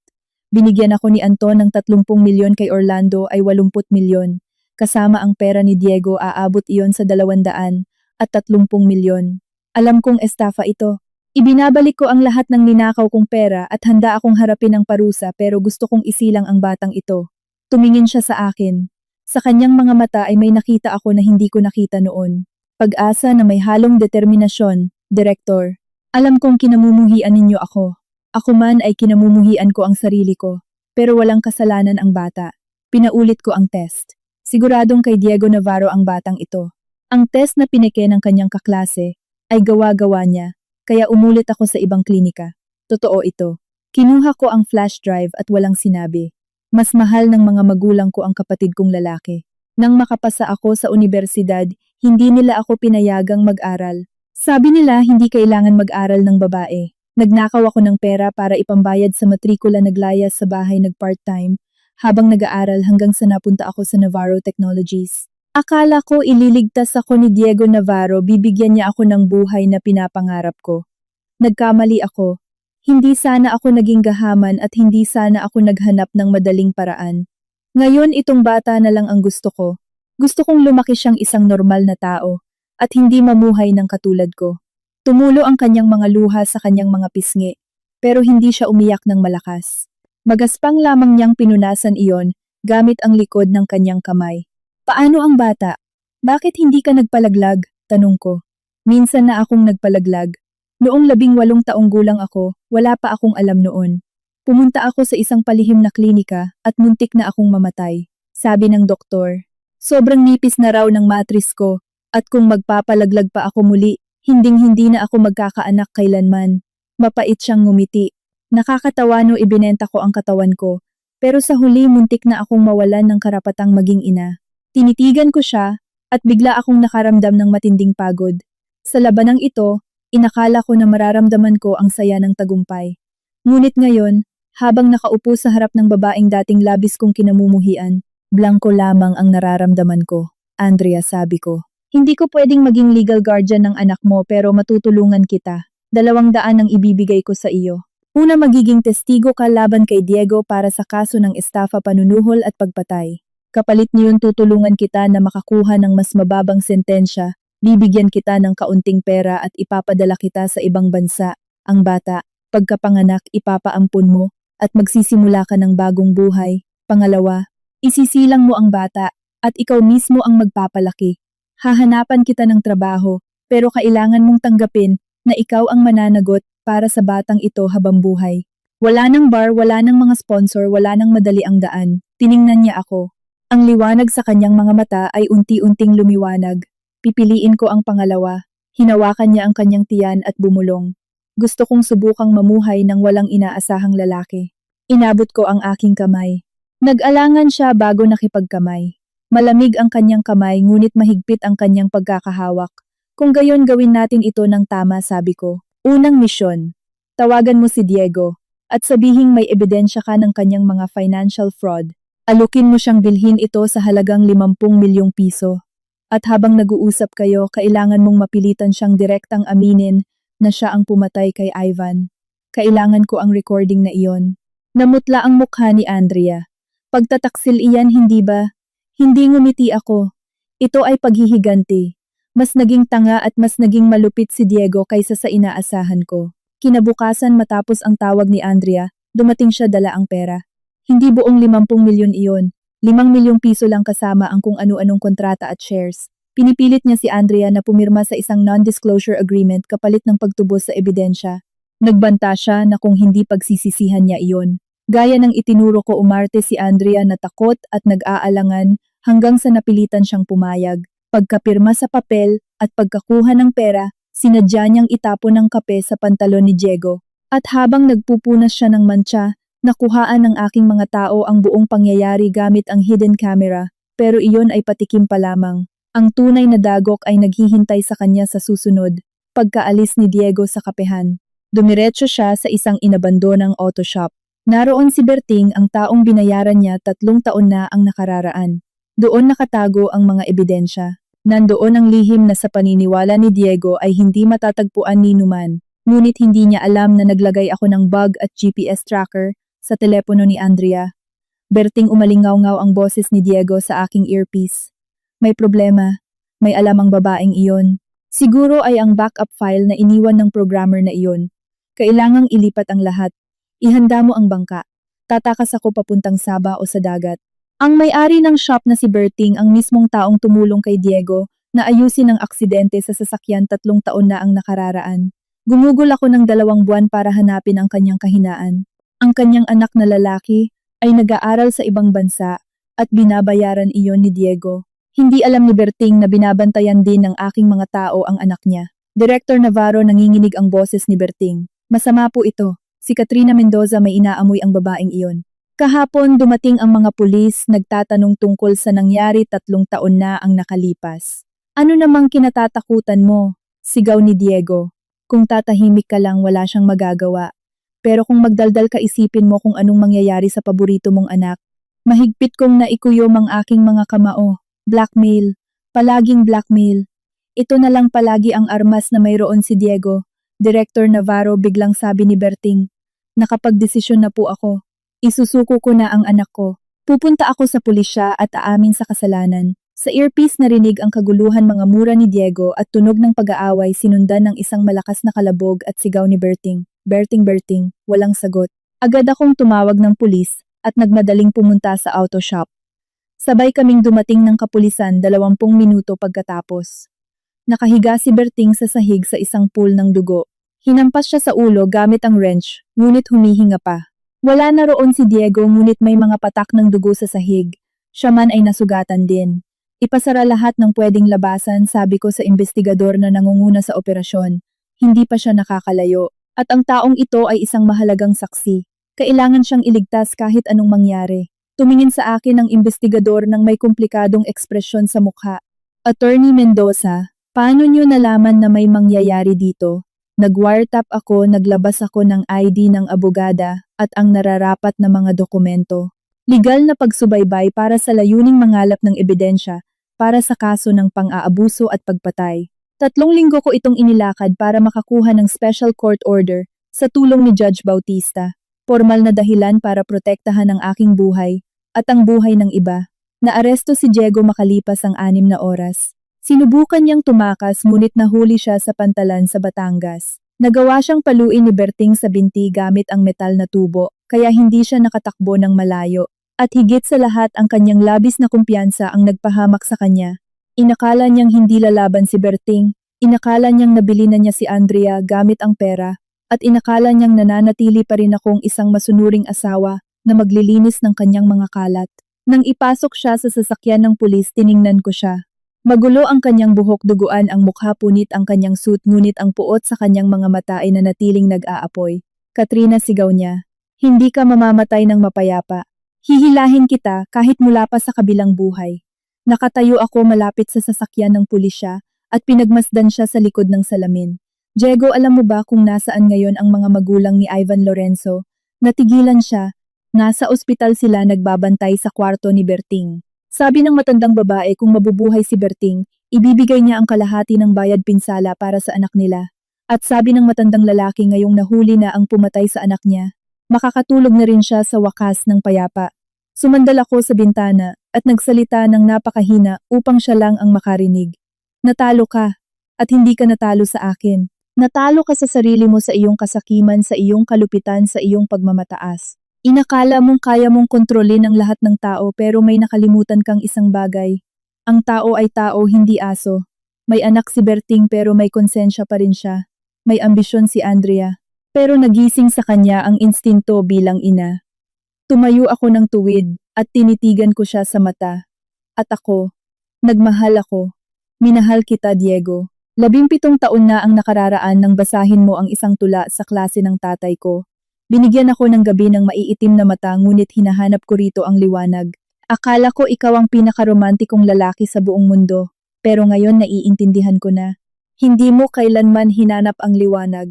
Nagpakalunod ka lang sa dilim at naging bahagi nito. Umalis na ang sasakyan. Nakatayo ako at pinagmasdan kung paano ito nawala sa kanto. Bigla kong naramdaman na nauubusan na ako ng lakas. Lumabas mula sa dilim si Andrea at inalalayan ako. Director, okay lang po ba kayo? Okay lang. Huminga ako ng malalim. Napagod lang ng kaunti. Pagkatapos ay inayos ko ang aking kwelyo. Ngayon kailangan kong pumunta sa kumpanya. Magpapatawag ako ng press conference. Iaanunsyo ang pagpapatalsik kay Diego Navarro at ang pakikipagtulungan sa pulisya. Ipapakilala ang bagong pamunuan ng kumpanya at ipapaalam na ang pagpasok sa Philippine Stock Exchange ay pansamantalang ipinagpaliban, ngunit agad na ibabalik. Sa lalong madaling panahon, tumigil ako saglit at tumanaw sa langit sa silangan kung saan nagsisimula ng sumikat ang araw. Kailangan kong formal na ianunsyo na nagsimula na ang panahon ni Katrina Mendoza. Ang press conference ay naging mas maayos pa kaysa sa inasahan ko. Nakatayo ako sa entablado. Sa likuran ko ay ang bagong logo ng kumpanya Liwayway Technologies. Tinanggal ko ang apelidong Navarro at pinalitan ito ng Liwayway. Ang bituing pinakamaningning bago sumapit ang madaling araw. Mas maningning kaysa anumang spotlight. Sa bulwagan nakaupo ang mga mamamahayag, mamumuhunan, at mga kinatawan ng mga empleyado. Nakasuot ako ng isang pasadyang puting suit. Halos nawala na ang marka ng sampal sa kaliwang pisngi ko, ngunit noong naglalagay ako ng makeup, sinadya kong mag-iwan ng manipis na anino. Hindi ito para kaawaan ako. Isa itong medalya para sa akin. Unang-una, taos puso akong humihingi ng paumanhing. Nagsimula ako sa kalmadong boses. Bilang isa sa mga nagtatag ng kumpanya, nabigo akong matukoy ng maaga ang mga kriminal na gawain ng aming pamunuan. Iyon ay pagkukulang ko. Humihingi ako ng tawad sa mga pamilya ng mga biktima, sa mga nalinlang na investor, at sa lahat ng mga empleyado na nagtiwala sa amin. Yumuko ako ng malalim at pagkatapos ay tumayo ng tuwid. Sunod nais kong magbigay ng ilang anunsyo. Una, si Diego Navarro ay formal nang tinanggal sa lahat ng posisyon at inaresto ng pulisya sa hinalang pagpatay, panunuhol at pamemeke ng mga ulat pinansyal. Pangalawa, ang kumpanya ay lumikha ng isang espesyal na komite na magbibigay ng buong kooperasyon sa piskalya at sa Bangko Sentral ng Pilipinas at gumagarantiya ng kawalan ng anumang pagtatago ng impormasyon. Pangatlo, ang pamunuan ng kumpanya ay ganap na papalitan at ako ang pansamantalang gaganap bilang CEO hanggang sa makahanap tayo ng angkop na kapalit. Nag-ingay ang mga tao sa bulwagan. Isang reporter ang nagtaas ng kamay. Direktor Mendoza, ano po ang mangyayari sa inyong kasal kay Navarro? Nagkasundo na kaming maghiwalay at inumpisahan na ang annulment, kalmado kong sagot. Ang pangangalaga sa aming 2 anak at ang kontrol sa kumpanya ay napunta na sa akin. Ito ang desisyon ng korte at kasama ng kasunduan sa paghahati ng yaman na malaya niyang pinirmahan. Ang lahat ng proseso ay isinagawa ayon sa batas. Handa kami sa anumang investigasyon. Isa pang mamamahayag ang nagtanong. Director Mendoza, may mga bali-balita na ginamit ninyo ang insidente ng pang-aabuso sa asawa at ang kaso ng pagpatay para agawin ang kapangyarihan sa kumpanya. Sinasabi nila na ang lahat ng ito ay planado na. Ano po ang masasabi ninyo dito? Ngumiti ako ng mapakla. Kung ang ibig mong sabihin sa planado na, ay ginugol ko ang 3 buwan upang mangalap ng ebidensya ng pagtataksil ng aking asawa at karagdagang 3 buwan upang ibunyag ang katotohanan tungkol sa kanyang pagpatay. Kung gayon, oo, planado ito. Kung ang ibig mong sabihin sa agawin ng kapangyarihan ay ang aking desisyon na huwag nang maging isang tahimik na biktima pagkatapos kong masampal sa mukha, kung gayon, oo, inagaw ko. Tinitigan ko ng diretso sa mga mata ang mamamahayag na iyon. Ngunit hayaan mong magtanong din ako. Kung nalaman mo na niloloko ka ng iyong kapareha, ninanakaw ang pera ng kumpanya, at bukod doon ay nasasangkot pa sa pagpatay, ano ang gagawin mo? Ipagpapatuloy mo bang magbulag-bulagan o tatayo ka at ipagsisigawan ang katotohanan sa buong mundo? Hindi nakasagot ang mamamahayag. Nagpatuloy ako. Pinili kong tumayo at lumaban. Hindi ito madali. Binayaran ko ang halaga nito gamit ang aking kasal, ang aking reputasyon, at ang nakalipas na 17 taon ng aking buhay, ngunit nakamit ko ang mas mahalagang bagay, ang hustisya at kalayaan. Matapos ang press conference, bumalik ako sa aking opisina. Sumunod sa akin si Elena Cruz, dala ang isang salansan ng mga dokumento. Director, ito ang listahan ng mga nominado para sa bagong Board of Directors. Para sa posisyon ng Tech Director, inimbitahan ko ang isang top-level executive mula sa isang malaking IT corporation, at para sa posisyon ng Finance Director, gaya ng inyong rekomendasyon, kukunin natin ang dati ninyong boss mula sa isang Big 4 audit firm. At ito naman po ang mga pinakabagong reaksyon mula sa mga investor. Nag-alangan siya sandali. Sabi ng lahat, mas nagtitiwala sila sa inyo kumpara kay Diego. Kinuha ko ang mga dokumento at tiningnan siya. Elena, bakit mo ako tinulungan? Sandali siyang natigilan. At pagkatapos ay umupo siya at seryosong sumagot, dahil isa rin akong babae at mayroon akong anak na babae. Nakita ko na ang napakaraming Katrina Mendoza, na kalaunan ay naging mga mapait na tita o mga sunod-sunurang manika. O kaya naman ay tahimik na naglaho na parang bula. Gusto kong makita kung ang isa sa mga Katrina Mendozang ito ay kaya namang maging isang reyna. Inabot niya sa akin ang kanyang kamay. Kaya paano, kamahalan, pangunahan ninyo kami patungo sa tagumpay. Nakipagkamay ako sa kanya. Ang sumunod na 3 buwan ay mabilis na lumipas na parang panaginip. Gumigising ako ng alas 6 ng umaga, hinahatid ang mga anak sa eskwela, pumupunta sa kumpanya. Nangunguna sa mga meeting at negosasyon, nilulutas ang mga problema at sinasagot ang mga katanungan ng mga investigador. Umuuwi ako ng alas 10 ng gabi, tinutulungan ang mga bata. Sa kanilang aralin, pinapatulog sila at saka magtatrabaho hanggang madaling araw. Pumayat ako ng 7 kilo at dumami ang aking mga puting buhok. Ngunit muling nabuhay ang kumpanya. Naglunsad kami ng bagong linya ng mga produkto. Ibinalik ng mga investor ang kanilang tiwala. Napatunayan sa investigasyon ng Bangko Sentral at ng NBI na walang kinalaman ang kumpanya sa pandaraya ni Navarro. Isinara ang kaso nang walang anumang multa sa liwayway. Ipinagpatuloy ang pagpasok namin sa Philippine Stock Exchange at mas mataas pa ang naging halaga ng kumpanya kaysa dati. Nagpa siya ang merkado na mas mahalaga ang isang tech company na malinis ang moralidad. Ngunit ang pinakamahalaga sa lahat, natagpuan ko ang aking sarili. Hindi na ako basta asawa ni Diego, o ina ni Sandro at Ana, o anak ng isang dekano. Ako ay si Katrina Mendoza, abogada, negosyante at isang mandirigma. Pumunta sa opisina ko ang mga magulang ni Ivan Lorenzo. Nagdala ang matandang babae ng garapon ng ginawang atsara, at ang matandang lalaki ay nakipagkamay sa akin habang umiiyak, nanginginig ang kalahati ng kanyang paralisadong mukha. Attorney Mendoza. Ibig kong sabihin Director Mendoza, sabi ng matandang babae. Ang pagdinig para sa kaso ng aming si Ivan ay gaganapin na sa susunod na linggo. Sabi ng piskal, malamang daw ay makulong ng habambuhay si Navarro. Tumango ako. Alam ko po, testigo rin po ako sa korte. Wala po sana kayong sama ng loob sa amin. Noong una ay hindi kami naniwala sa inyo. Akala namin, porke asawa niya kayo, magkakampi kayo. Wala po akong sama ng loob, sagot ko. Kabaligtaran nga, nagpapasalamat kami, sagot niya. Kung hindi dahil sa inyong pagpupursige, matagal na sanang nabaon ang kasong ito. Dahil sa inyo naniwala kami na ang hustisya kahit na antala man ay tiyak na mananaig. Matapos silang umalis, pumasok si Andrea. Malaki na ang tiyan niya, 7 buwang buntis na siya. Mabigat na ang kanyang kilos, pero mas maganda na ang kulay ng kanyang mukha. Ayon sa rekomendasyon ko, nagtrabaho siya bilang admin sa isang maliit na kumpanya. Maliit lang ang sweldo, pero sapat na para mabuhay. Ate Kat, ganyan na niya ako tinatawag ngayon na para bang nakatatandang kapatid. Naisip ko kapag pinanganak na ang bata, gusto kong bigyan siya ng apelyidong Mendoza. Nagulat ako. Mendoza, opo. Gusto kong dalhin ng bata ang apelyido ninyo. Kayo ang tagapag-alaga at tagapagtanggol niya. Ayaw kong malaman niya na ang tatay niya ay pumatay ng tao at ang nanay niya ay isang estafador. Gusto kong bigyan ang bata ng pagkakataon na magsimula ng malinis. Tiningnan ko siya, saka ang kanyang tiyan, at nakaramdam ako ng kakaibang responsibilidad. Andrea, sabi ko, pwedeng dalhin ng bata ang apelyido ko, pero mangako ka sa akin ng isang bagay.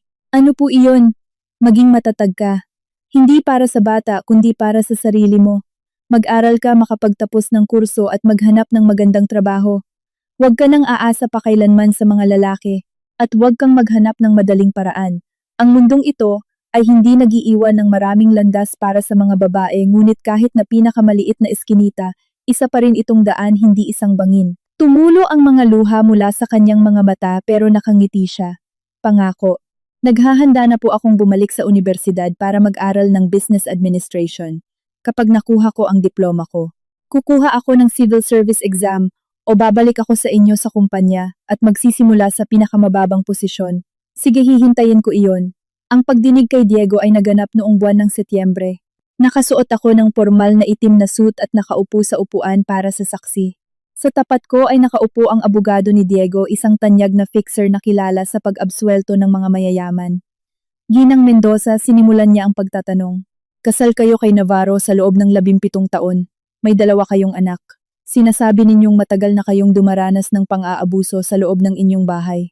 Bakit ngayon lang kayo nagreklamo? Dahil bago ang nangyari, hindi pa niya ako sinaktan sa harap ng maraming tao, kalmado kong sagot. At nananakit lang siya sa mga parteng matatakpan ng damit. Nag-ingay ang mga tao sa loob ng korte, pinalo ng hukom ang kanyang maso. Nangalap kayo ng napakaraming ebidensya na nagpapatunay sa pagtataksil, mga krimeng pinansyal at pagkakasala ni Navarro sa pagpatay. Lahat ng ebidensyang ito ay nakalap pagkatapos ninyong malaman na siya ay nangaliwa. Tama ba? Oo, tama. Kung gayon, hindi ba ninyo naisip na ang motibo sa inyong mga ginawa ay hindi para makamit ang hustisya kundi isang personal na paghihiganti? Ngumiti ako. Attorney, hayaan ninyo akong magtanong sa inyo. Kung malaman ninyo na ninakaw ng inyong partner ang pera ng kumpanya ninyo at nangalap kayo ng ebidensya bago pumunta sa pulisya, ito ba ay paghihiganti o hustisya? Nag-alangan siya saglit. Ibang usapan iyon. Hindi iyon din ang usapan. Ninakaw ni Diego ang aking kasal, ang aking tiwala, at 17 taon ng aking kabataan. At ninakaw din niya ang pera ng kumpanya, pati ang buhay ni Ivan Lorenzo. Nangalap ako ng ebidensya para pagbayarin siya sa kanyang mga kasalanan. Kung tatawagin niyo iyang paghihiganti, aaminin ko ang aking kasalanan. Ngunit kahit na paghihiganti man ito, ang katotohanang nakagawa siya ng krimen ay nananatiling katotohanan. Umatake ang abogado mula sa ibang anggulo. Nakipagkaibigan kayo ng ilang panahon kay Andrea Reyes. Ginamit ninyo ang kaugnayang ito para kumuha ng personal na impormasyon tungkol kay Navarro. Hindi ba ito paglabag sa kanyang privacy? Si Andrea mismo ang nag-follow sa akin sa social media. Siya mismo ang nagkwento tungkol sa relasyon nila ni Diego. At siya rin mismo ang nagpakita sa akin ng mga ebidensya. Hindi ko siya pinilit o nilinlang. Ako lang ay huminto ako. Ako lang ay naging mas pasensyosa kaysa sa kanya. At ang pagkakabit ng wiretap sa kanyang kwarto ay legal ba? Hindi. Illegal. Matapat kong inamin. Kaya nga wala ang mga recording na iyon sa mga dokumento ng korte. Lahat ng ebidensyang isinumite ko sa husgado ay nakalap sa legal na paraan. Attorney, kung gusto ninyong gamitin ang detalyeng ito para siraan ang kredibilidad ko, sige gawin ninyo. Pero sa tingin ko, mas nag-aalala ang husgadong ito kung nakapatay ba ng tao si Navarro kaysa kung perpektong tao ba ako. Tumingin ako sa husgado sa mga ordinaryong taong naroroon. Hindi ako perpekto. Nagkamali rin ako. Nagtiwala ako sa taong hindi dapat pagkatiwalaan. Para sa pamilya, tinalikuran ko ang aking karera. Kahit na nalaman kong nagtaksil siya, nag-alaga ako ng ilusyon na maililigtas pa ang kasal namin. Ngunit sa huli, pinili ko ang katotohanan. Pinili kong tumayo rito at sabihin ang lahat, kahit pa isa publiko ang maduduming lihim ng pamilya ko, halukayin ang nakaraan ko, at pag-usapan ng ibang bata sa eskwela ang aking mga anak. May panginginig sa aking boses, ng ilang segundo ngunit muli akong nagpakatatag. Nandito ako hindi para maghiganti. Nandito ako para sabihin sa lahat ng babaeng nasa parehong sitwasyon. Hindi sa lahat ng tao. Maaari kayong pagtaksilan, ngunit hindi kayo kayang sirain. Maaari kayong madapa, ngunit hindi kayo matatalo. Maaari kayong umiyak, ngunit pagkatapos umiyak kailangan ninyong punasan ang inyong luha, tumayo at lumaban. Napakatahimik ng buong korte. Kahit ang paghinga ay halos marinig. Nakaupo si Diego sa upuan ng akusado. Nakasuot ng uniforme ng preso, na may maikling gupit na buhok, mukha siyang mas matanda ng 20 taon. Nakatingin siya sa akin. Sa kanyang mga mata may isang emosyon na hindi ko na mabasa, puot ba, pagsisisi o kung ano pa. Hindi na mahalaga sa akin. Ang sentensya ay inilabas 3 araw matapos. Diego Navarro, guilty bilang utak sa pagpatay, parusa, reclusion perpetua o habang buhay na pagkakakulong. Guilty sa kasong panunuhol 10 taon. Guilty sa pamemeke ng mga dokumentong pinansyal 5 taon. Sa pangkalahatan, ang iginawad na parusa ay habang buhay na pagkakakulong. Hindi siya naghain ng apela. Paglabas ko ng gusali ng korte, pinalibutan ako ng mga mamamahayag. Director Mendoza, masaya po ba kayo sa desisyon ng korte? Nagwagi ang hustisya, sagot ko. Ngunit hindi ko nararamdaman ang kaligayahan. Isang binata ang namatay, isang pamilya ang nawasak, at walang sinuman ang makakapagbalik ng 17 taon ng aking kabataan. Hindi ito isang tagumpay, isa lamang itong pagtatapos. Bibisita ba kayo sa kanya sa kulungan? Hindi mariin kong sabi. Tapos na ang lahat sa pagitan namin, nang sabihin niyang dapat mawala ang matandang bruha. Nang makipagsiping siya sa kabit niya sa hotel, sa araw mismo ng aming anibersaryo, nang sampalin niya ako sa harap ng lahat. Doon nagtapos ang lahat sa amin. Nakipagsiksikan ako sa kumpol ng tao at sumakay sa kotse. Nakaupo si Andrea sa passenger seat. Sobrang laki ng tiyan niya kaya hindi niya maisuot ang seatbelt. Gagawa ba tayo ng party? Tanong niya. Hindi, sagot ko. Pupunta tayo sa ospital. Malapit ka ng manganak. Kailangan kang masuri. Tumingin siya sa akin, nagniningning ang mga mata. Ate Kat, alam mo, minsan pakiramdam ko mas para na talaga kitang tunay na kapatid. Wala akong kapatid na babae, sabi ko. Pero kung meron man, gugustuhin kong mas matalino siya kaysa sa iyo at hindi uulitin ang mga pagkakamali mo. Tumawa siya at hinawakan ang kanyang tiyan. Hindi na niya iyon uulitin. Magiging matalino siya, mabait at magiging katulad mo. Wala akong isinagot at inistart ko ang makina. Sa labas ng bintana, kumikislap ang mga ilaw ng syudad. 17 taon na ang nakararaan. Napadpad ako rito kasama si Diego. Umaasang dito namin palilipasin ang aming buong buhay. 17 taon makalipas, nakatayo ako rito mag-isa, sugatan ngunit punong-puno ng lakas. Hindi ito ang katapusan. Ito ay simula pa lamang. Pumasok sa Philippine Stock Exchange ang Liwayway Technologies at umabot na sa 1 trilyong piso ang halaga ng kumpanya. Nakatayo ako sa balkonahe ng trading floor at tumutugtog ng kampana, hudyat ng pagsisimula ng trading. Sa ibaba, nakatayo ang aking team, ang aking mga investor at ang aking mga anak. 18 taong gulang na si Sandro, 15 na si Ana. Sa kanilang mga suit mukha silang maliliit na matatanda. Nandoon din si Andrea. Isa na siyang pinuno ng administrative department ngayon. Matapos mag-aral nakakuha siya ng Masters in Business Administration. Ang anak niya na si Inigo Mendoza ay 3 taong gulang na ngayon. Isang masigla at nakakatuwang bata na laging nakangiti sa lahat. Walang nakakaalam ng sikreto ng kanyang kapanganakan.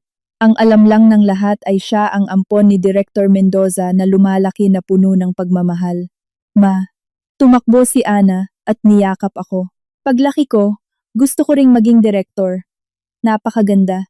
Lumuhod ako at hinaplos ang pisngi ng aking anak na babae. Pero kailangan mo munang makatapos ng pag-aaral at pagkatapos ay magsimula sa ibaba gaya ng nanay ni Inigo. Gaano ba katagal iyon? Baka 10 taon. Kinunot ng batang babae ang kanyang ilong. Ang tagal naman. Hindi iyon matagal. Tumayo ako at tiningnan ang graph ng mga shares sa malaking screen. Mabilis lang lilipas ang oras gaya ng nakalipas na 3 taon. Sa 3 taon na iyon maraming nangyari. Nakakulong si Diego sa maximum security prison sa Muntinlupa. Minsan ko lang siyang binisita nang dalhan ko siya ng kopya ng kasunduan para sa tuluyang pagpapawalang bisa ng aming kasal. Sobra na ang itinanda niya. Nawala na ang dating alab sa kanyang mga mata. Katinawag niya ako sa pangalan ko gaya noong araw. Nanalo ka. Hindi ako nanalo, sagot ko. Sadyang hindi lang ako natalo. Kumusta na sina Sandro at Ana, buhay nila'y napakaayos. Pumasok na si Sandro sa College of Law sa UP. Si Ana naman ay nanalo ng grand prize sa piano competition. Hindi sila pupunta rito hindi hanggat hindi ka nagpapakita ng tunay na pagsisisi. Yumuko siya. Nanginginig ang kanyang mga balikat. Hindi ko alam kung umiiyak siya o tumatawa. Ang batang iyon, ang anak ni Andrea. Inampun ko na siya, sabi ko. Mendoza ang apelido niya, ang pangalan niya ay Inigo. Siyempre malalaman din niya balang araw na ang tatay niya ay isang masamang tao, pero ang magpapalaki sa kanya ang magbibigay sa kanya ng tamang panimula sa buhay. Tumingala si Diego at tumingin sa akin. Mayroon sa mga mata niya na hindi ko pa nakita noon. Kung hindi man pagtanggap sa kanyang kapalaran isa iyong bagong puot, wala na itong halaga. Kat sabi niya kung noon pa man ay naging tapat na ako sa lahat, at pinagsisihan iyon, mapapatawad mo ba ako? Lumingon ako at tiningnan ang lalaking minsan kong minahal at kinamuhian hanggang kamatayan at ngayon ay isang pangkaraniwang bilanggo na lamang. Hindi, sabi ko, dahil marami sanang biktima ang naiwasan. Sana ay buhay pa si Ivan Lorenzo. Sana ay hindi na stroke si Berting. Sana ay hindi naligaw ng landas si Andrea. At sana ay hindi nawalan ng ama ang ating mga anak. Diego, sana ay naging isang mabuting asawa, mabuting ama, at mabuting tao ka. Ngunit ibang daan ang pinili mo. Tumalikod ako at umalis, at hindi ko na kailanman siya nilingon. Matapos iyon, tuluyan kong inilaan ang sarili ko sa pagtatrabaho. Mula sa isang ordinaryong software development company, lumago ang Liwayway Technologies at naging isang unicorn corporation sa industriya ng artificial intelligence. Nakagawa kami ng smart glasses na tumutulong sa mga bulag na makakita, isang emotion recognition system upang makatulong sa pakikipag-usap sa mga batang may autism at isang matalinong monitoring platform upang maiwasan ang mga krimen. Sa pananalapi, lumabas ako sa mga pabalat ng mga economic magazine at kinilala bilang Entrepreneur of the Year. Iniimbitahan akong magsalita sa iba't ibang business forums para sa kababaihan. Madalas akong tinatanong ng mga mamamahayag tungkol sa sikreto ng aking tagumpay at iisa lang ang lagi kong sagot, kung may nanakit sa iyo, obligasyon mong gumanti at gantihan mo ng mas matindi pa. Hindi ito panghihikayat na gumawa ng karahasan, isa itong aral sa dignidad. Sa taong ipinagdiwang ni Inigo ang kanyang 2 taong kaarawan, nagkaroon ng lalaki si Andrea, isang simpleng programmer, totoo at tahimik ngunit buong pusong nag-aalaga sa kanya. Pinaimbestigahan ko siya. Malinis ang background niya. Walang mga bahid. Napakabuti rin niya kay Inigo. Ate Kat, namumulang tanong sa akin ni Andrea. Sa tingin mo, dapat ko bang subukan? Ikaw, anong tingin mo? Namula ulit siya. Gusto ko lang malaman kahit minsan lang, kung ano ang pakiramdam ng isang normal na relasyon. Kung gayon, subukan mo, sabi ko.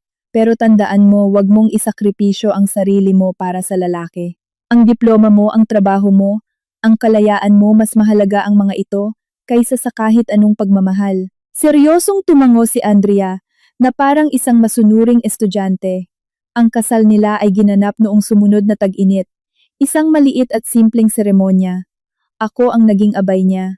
Inakay si Inigo patungo sa altar at inihatid si Andrea sa kanyang nobyo. Mama, nakaupo si Inigo sa mga hita ni Andrea at biglang tumingin sa akin. Mama Kat, ngumiti ako at kumaway sa kanya. Biglang may bumara sa aking lalamunan. Ang batang ito ang naging pinaka hindi inaasahang regalo sa buhay ko. Tinulungan niya akong maintindihan na ang katapusan ng paghihiganti ay hindi pagkasira kundi paglikha. Nakalikha ako ng bagong negosyo, bagong pamilya. Mga bagong oportunidad, nagbigay ng mensahe si Sandro sa kasal. Mas matangkad na sa akin ang 18 taong gulang na binata. Mababa ngunit puno ng kumpiyansa ang kanyang boses. 3 taon na ang nakararaan. Akala ko ay katapusan na, sabi niya. Nakulong ang tatay ko. Ang nanay ko ay nagtatrabaho hanggang madaling araw gabi-gabi. Ang kapatid ko ay umiiyak sa kanyang unan. Ngunit tinuruan kami ni Mama na hindi ito ang katapusan kundi isang simula. Magiging mas mabuti tayo kung tayo ay magkakaisa at hindi susuko. Tiningnan niya ako na aninag sa kanyang mga mata ang pagmamalaki. At ngayon gusto kong sabihin, Ma, nakayanan mo. Ikaw ang pinakamagaling na ina at pinakamahusay na pinuno. Ipinagmamalaki kita. Pumutok sa palakpakan ang buong bulwagan. Tumayo ako at niyakap ang aking anak na babae si Andrea, at ang maliit na si Inigo. 1 taon matapos kaming pumasok sa stock exchange. Nakilala ko ang isang taong hindi ko inaasahan. Sa isang business forum nakaupo ako sa VIP room naghahanda para sa aking talumpati. Bumukas ang pinto at pumasok ang isang babaeng nakasuot ng mamahaling suit. Elegante at pino, nasa unang bahagi ng kanyang 40 ang edad niya. Director Mendoza, inabot niya sa akin ang kanyang kamay. Marami na akong narinig tungkol sa inyo. Ako si Victoria Ocampo, CEO ng Vanguard Group. Nakipagkamay ako sa kanya. Pamilyar ang pangalan niya. Director Ocampo. Sa palagay ko'y nagkita na tayo noon. Ngayon pa lang tayo formal. Na nagkakilala, umupo siya at kinuha ang kapeng inaalok. Pero marami tayong mga common friend. Halimbawa na lang si Diego Navarro. Bahagyang nanginig ang kamay ko. Ang Vanguard Group ay matagal ng kalaban ng kumpanya ni Diego. Ilang taon na ang nakararaan para makakuha ng kontrata sa gobyerno.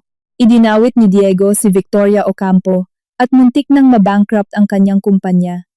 Director Ocampo, ibinaba ko ang aking kape. Kung pumarito kayo para ungkatin ang nakaraan, maling tao ang nilapitan ninyo. 4 na taon na kaming hiwalay ni Navarro at anumang ginawa niya ay wala nang kinalaman sa akin. Alam ko, ngumiti siya. Nandito ako para magpasalamat. Kung hindi niyo siya napakulong, baka wala na rin ang kumpanya ko ngayon. Tumigil siya sandali. Nandito ako para mag-alok ng partnership. Naglabas siya ng isang dokumento. Malakas ang pwesto ng Vanguard Group sa larangan ng smart home technology. Ang Liwayway Technologies naman ay nangunguna sa algorithms. Kung pagsasamahin natin ang lakas nating makukuha natin ang buong market na ito. Kinuha ko ang dokumento at mabilis na binasa iyon. Ang mga kondisyon ay labis na pabor sa akin. Halos ibigay na niya sa akin ang pinakamalaking bahagi ng tubo. Director Mendoza. Huwag kayong magmadaling tumanggi, sabi niya. Alam ko kung ano ang nasa isip ninyo. Natatakot kayo na baka may koneksyon pa ako sa mga datihang kapanalig ni Navarro at baka isa itong bitag. Pero Director Mendoza, isa rin akong babae. Pinagtaksilan din ako ng mga lalaki at nagsimula rin ako ng negosyo mula sa wala. Kapag nakikita ko kayo, parang nakikita ko rin ang sarili ko sa salamin. Lumapit siya ng kaunti at hininaan ang boses. At may alam akong impormasyon laban kay Navarro.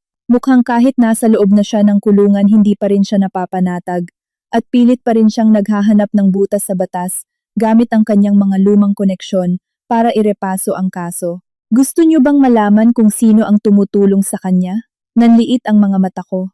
Sino? Si Victor Perez, ang inyong operations director. Ang pinakatapat na kapatid ni Navarro. Pumitik ang dugo sa aking sentido. Si Victor Perez, ang lalaking unang yumuko sa board meeting na iyon. Ang taong na-promote ko at laging magalang na bumabati sa akin. Ang ebidensya. Ngayong gabi sa room 108 ng isang hotel sa Makati, makikipagkita si Victor Perez sa abogado ni Navarro para pag-usapan ang plano nila. Kung interesado kayo, pwede kayong makinig. Tumayo siya at inayos ang kanyang suit. Director Mendoza, tinutulungan ko hindi kayo kundi ang sarili ko. Dahil kung makuha ni Perez ang kontrol sa inyong kumpanya, ang unang-una niyang gagawin ay sisirain ako. Kaya ang partnership na ito ay makakabuti para sa ating dalawa. Patalikod na siya nang huminto siya. Nga pala Director Mendoza yung video na 10 beses ninyong sinampal si Navarro. Paulit-ulit ko itong pinanood. Isang napakagandang palabas. Umalis siya at naiwan akong mag-isa sa kwarto. Naupo ako ng ilang minuto. At saka ko tinawagan ang hepe ng aking security team. Ngayong gabi room 108 sa isang hotel sa Makati. Maglagay kayo ng wiretap. Kailangan ko ang buong recording ng usapan nila Director. Isa itong legal na wiretapping operation sinabi ko. May hinala tayong nilalabas ni Victor Perez ang trade secrets natin na nagdudulot ng banta sa seguridad ng kumpanya. Isa itong kinakailangang hakbang upang maprotektahan ang interes ng negosyo. Masusunod po, nang gabing iyon hindi ako pumunta sa hotel. Nakaupo ako sa bahay ko tumutulong sa mga anak ko sa kanilang aralin habang pinapakinggan ko ang mga boses sa aking earpiece. Si Victor Perez ang abogado ni Navarro at isang hindi kilalang boses na nagpakilalang assistant ng isang mataas na opisyal. May mensahe si Director Navarro na rinig kong sabi ni Perez. Kung mapapawalang bisa natin ang kaso at masisira natin ang reputasyon ni Katrina Mendoza sa lipunan, ibibigay niya sa akin ang lahat ng kanyang shares sa Liwayway Technologies. Iyon ay 45%. Bilyon-bilyong piso iyon. May natitira pa bang share si Navarro? Tanong ng abogado. Tumawa si Perez. Sa kasunduan nila nakalimutan ng baliw na Mendozang iyon ang isang detalye. Ang family trust fund na nilikha ni Navarro na matatagpuan sa Cayman Islands. Mukhang hindi niya ito nahanap. May nakatago pa doong 15% shares. Kung idadagdag doon ang 10% ko sapat na ito para gumawa ng kudeta sa board of directors. Pero malinis ang reputasyon ni Mendoza ngayon, sabi ng assistant. Kailangan natin ng mabigat na iskandalo para ibagsak siya.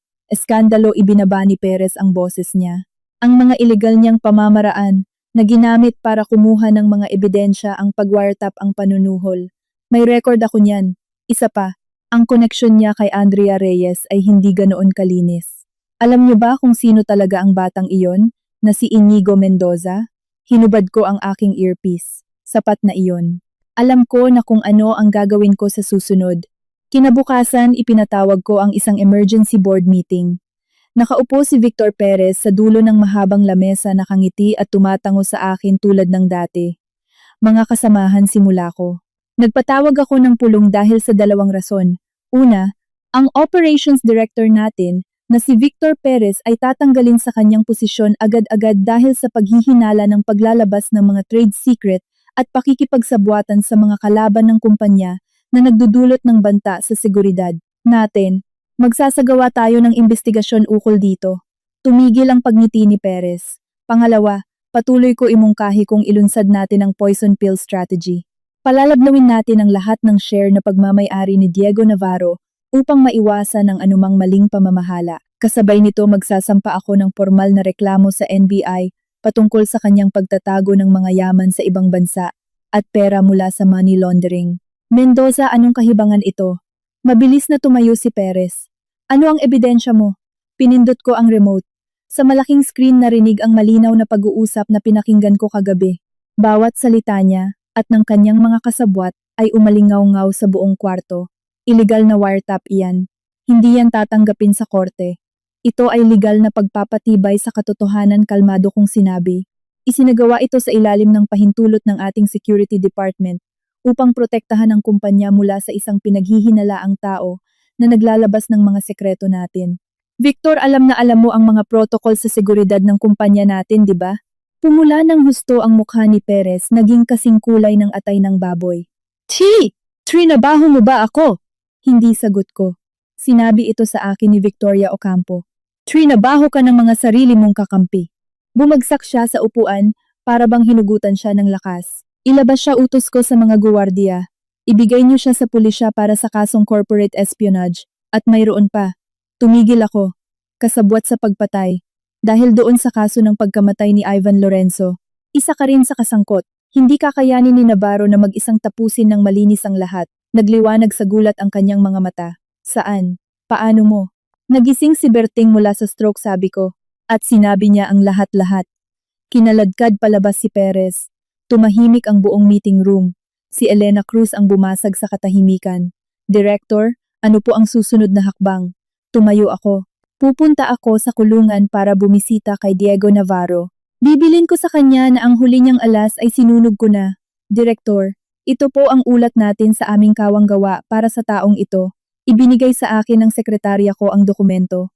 Ang pondong binuo ko upang tulungan ang mga kababaihan sa pagnenegosyo ay nakapagpatayo na ng 30,000 negosyo. Ang center na nakatutok sa tulong legal para sa mga biktima ng pang-aabuso ay naging matagumpay sa mahigit 10,000 kaso. Binasa ko ang ulat at pinirmahan ang dulo nito.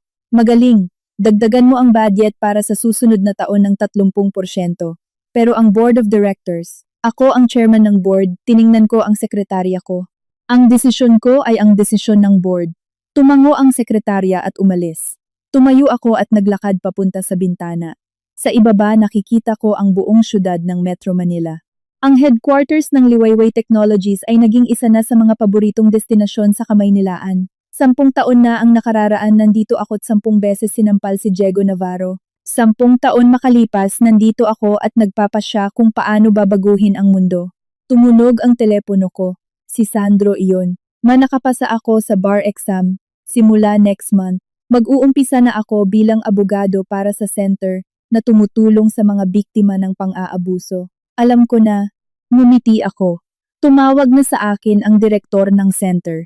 Sabi niya ikaw daw ang naging pinakamagaling sa inyong batch ngayong taon.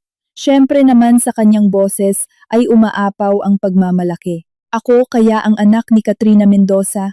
At ikaw rin ay anak ni Diego Navarro, dagdag ko. Huwag mong kakalimutan iyon. Ang iyong ama ay gumawa ng pagkakamali at binayaran niya ito. At ang pinakamahalagang aral na dapat mong matutunan sa kanya ay ang huwag maging katulad niya. Nagkaroon ng katahimikan sa linya. Manong nakaraang linggo dinalaw ko si Papa. Napatigil ang kamay ko. Tumanda na siya ng husto at may sakit. Sabi ng doktor sa kulungan, bilang na ang mga araw niya. May gusto raw siyang iparating sa iyo. Ano yon, patawad daw. At salamat. Salamat sa pagpapalaki sa amin ni Ana para maging mabuting tao. At salamat sa hindi pagpapabaya sa iyong sarili sa kabila ng lahat ng nangyari. Tumingin ako sa mga ulap mula sa labas ng aking bintana at naisip ko ang pinakahuling beses na nagkita kami ni Navarro. Siya ay matanda na pagod na, ngunit ang puot na kanyang kinikimkim ay naparam na. Anong isinagot mo sa kanya? Sabi ko, Papa, pinapatawad na kita pero hindi dahil karapat-dapat kang patawarin, kundi dahil ayaw kong mabuhay ng may puot sa aking puso. Uminit ang mga mata ko. Ang batang ito ay mas matalino at mas pino kaysa sa akin. Sandro, sinabi ko, mas magaling ka kaysa sa akin. Siyempre tumawa siya. Nakatayo kaya ako sa balikat ng mga higante. Ibinaba ko ang telepono at muling bumalik sa pagtatrabaho. Sa hapon nagkaroon ako ng pulong sa UN Women Delegation at sa gabi ay pumunta ako sa kaarawan ng anak na babae ni Andrea. Ang ipinangalan sa kanya ay Mila Mendoza. Tuloy ang buhay. Tuloy rin ang laban. Ngunit ngayon nakikipaglaban ako hindi dahil sa paghihiganti. Nakikipaglaban ako para sa pag-usbong at paglikha. Para bumuo ng oportunidad, halaga at mas magandang mundo. Isang mundong higit na maganda kaysa sa naging kinagisnan ko noon. Bago ako umalis ng opisina, may natanggap akong email mula sa nanay ni Ivan Lorenzo. Ang matanda ay nasa kanyang 80 taon na, ngunit marunong na siyang gumamit ng smartphone. Director Mendoza, namatay na ang asawa ko kahapon.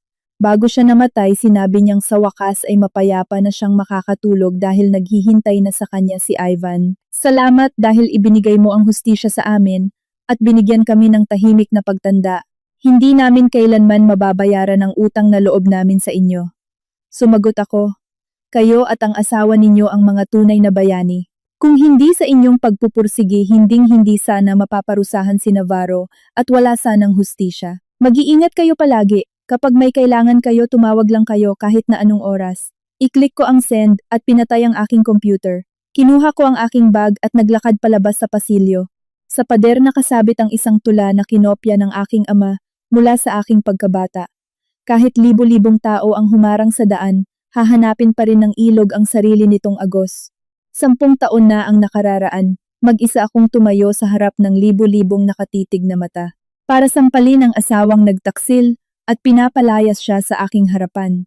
10 taon makalipas, libo-libong tao ang sumusunod at sumusuporta sa likuran ko. Sila ay hindi aking hukbo, Sila ay ang aking mga kasamahan sa daan, mga kababaihan at kalalakihan na lumabas mula sa dilim at nagdesisyong hindi na kailanman muling tatahimik pa. Bumukas ang elevator. Sumakay ako roon at pinindot ang boton patungong basement parking. Doon ay naghihintay na ang aking sasakyan driver at ang susunod na pupuntahan ko sa aking buhay. Hindi ito ang katapusan. Isa itong bagong simula. Bawat araw ay isang bagong simula.